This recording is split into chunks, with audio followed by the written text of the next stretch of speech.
As it turns out, we did not give Hugo Broos enough credit for what he did against this team, Czechia, because this is how Bafana started the game. And this was pretty much their plan, but with the introduction of Mfokeng, that's not necessarily where the game changed. And we're going to look at what Bafana's plan was and what the introduction of Mfokeng was doing based on what Hugo Broos saw in the first half.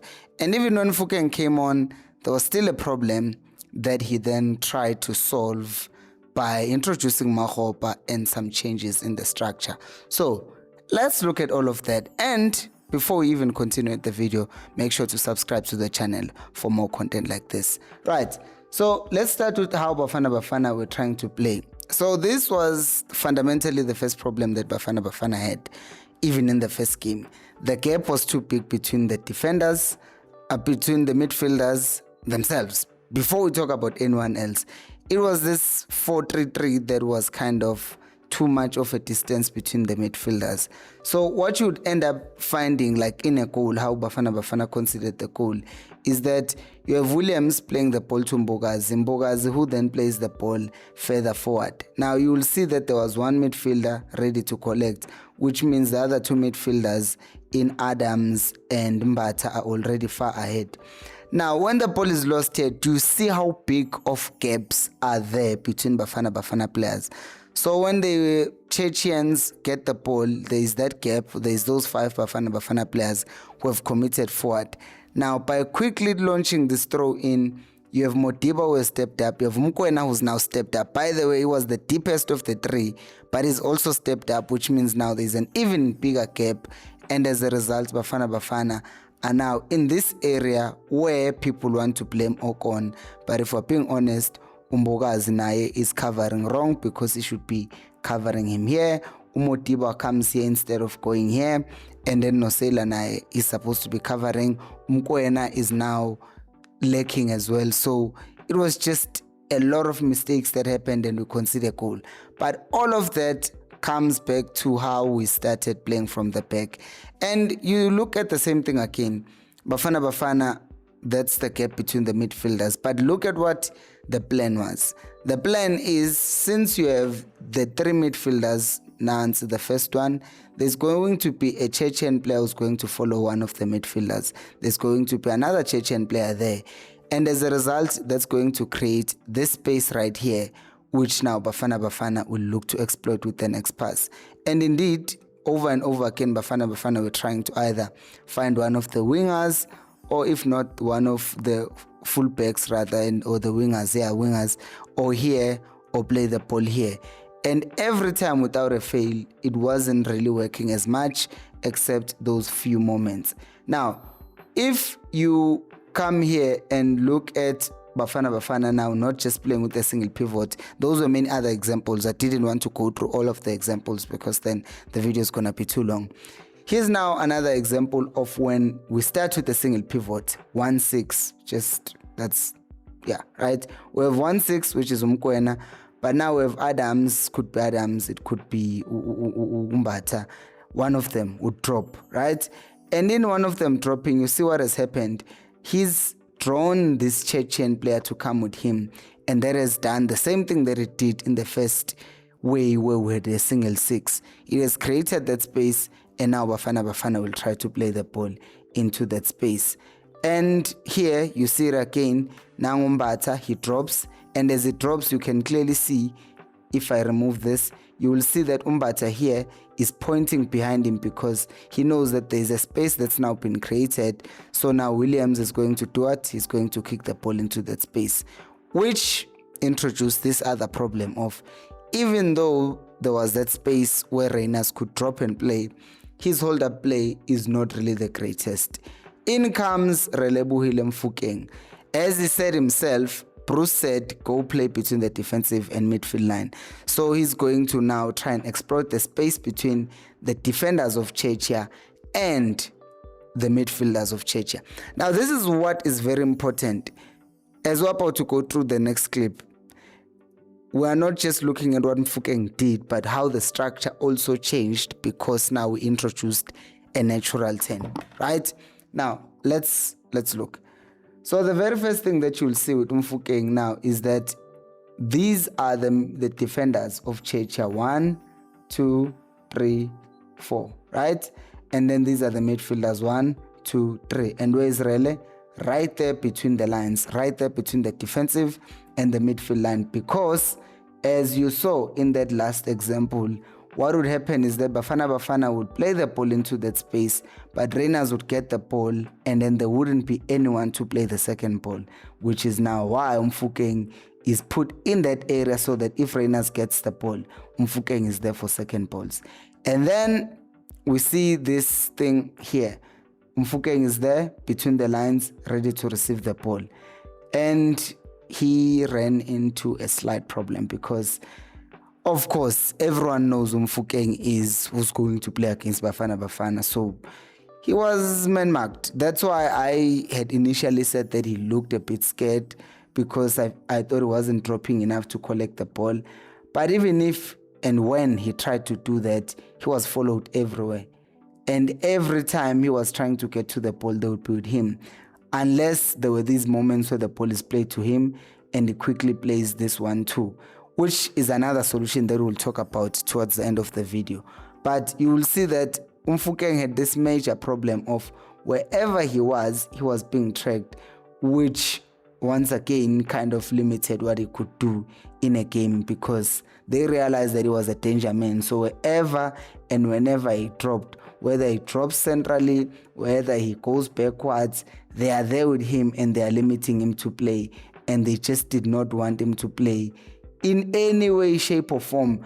Like, this is now the problem that Bafana had. They brought Mfokeng so that he can be here, so that he could have a shorter distance with Rangers, because Rangers would then, when he traps the ball, if the ball moves from the keeper and then it comes here, Mfokeng is supposed to be close to him to collect that ball. But now what ends up happening, he's creating that space for Rangers, but he's not there to play that ball. It's not his fault. It's just that it was not. They were not allowing Bafana to have that space. So Bruce thought, you know what? Let me just bring on evidence, because I trust his holder play better. So Makgopa does come on, and now Bafana also thought, you know what? Mfokeng is marked tightly. Let's also now introduce more rotations into the team. So Apolis, you know him as a winger, but look at where he is now. He's now in the central area, because Bafana were trying to create chaos in the central areas so that they can be able to also play, because Mfokeng and Apolis play together at Pirates, and you also want the spaces between them to be as small as possible. If they can combine, then bring them closer to each other, which is exactly what Bafana did. And the next other thing that Bruce decided to do was to tell Tebogo Mokoena to drop between the center backs. Usually he was here with Mbata collecting the ball, but he ended up just dropping between the two center backs so that he can dictate play from a deeper area. And this also introduced these continued rotations. Since Mfokeng was no longer closer to Makgopa, but initially Rangers here, when Mfokeng was dropping, then Apolis would not stay wide, but Apolis would now come inside, and Umodiba would be the one who's staying wide to stretch the pitch.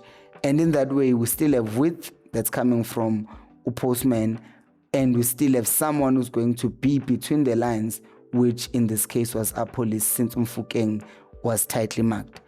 And this also introduced the other thing that Bafana started doing much more. Since they were doing it on the left-hand side, you see Apolis is dropped into, this half space. Is not wide. As I said, Umdiba is now wide. Now Apolis is here. Umremi was also no longer starting as wide, because before you'll have Umdao here, and then you have Umremi here. But now they made Umremi come central and then leave Umdao out wide. Just like here, they made Umdiba available. No, Umdiba and Apolis were doing this even in the first half. But second half, we saw it happening even more on the right-hand side, so that the people who can score are closer to the goal. Hint, it also has its own problems. Now, the next thing that Bafana would do then is, instead of having or trying to have one player, which was Mfokeng, between the lines, they just had 4 players. The right back, Umtau, the right winger, Masego, Mfukengi, and then Umodiba. And then this introduces that freedom for Apolis to then roam around and Naumbata to keep on running around. And this would leave Umkwena basically being part of the back three with Okon Nombogas. So now they are pushing 3 players to be between the lines, 4 players to play between the lines, because they realized that these guys were very good at tracking their players. So then with rotations, they now decided at some point also in the game that what if Umtau is the one who runs the channels and runs between the left center back and the left back, and leave Masego wide, because if he gets the ball here, then he's isolated, then he can dribble, the space is not that tight. So he gets the ball, he drives. And then something that is also that should not be lost on you, you see where Okon is. If Okon is here, this defender here is helping to mark. But since Okon is here and they don't want Okon to get the ball free, this defender ends up just being pinned into this area and he stays outside. And also, this is another thing. Churchill is pinned back because Mtau is here, so he's pulling this defender with him. And then Wanases is here pulling the 2 center backs with him. And then at the back post, you also have Umodiba, who's also pinning the right back here. And on top of that, you have Umbata pulling this guy here, and you have Adams pulling this guy. It wasn't Adams. Umbata Nomkwena and Umodiba, no, Apolis. This is Apolis, yes. They are here basically keeping these players here. So that allows the isolation of Maseko. Even this guy, he was actually initially marking Umtau. That is why you see this guy now is only reacting now to try and come to Umtau, because this guy was here, then he moved here to kind of help this guy because he was about to kill. So then we get a penalty like that, and then we score the penalty. Now, obviously, the game continued, and Mfukeng realized that he wasn't getting much joy here. He was being marked too much, so he started drifting wide to find space in that area. Because as we've already established, Apolis was drifting a lot now. And now you can once again see Wanasesi pinning the defenders back, Apolis making that late run into the box, Mfukeng being right here in the middle.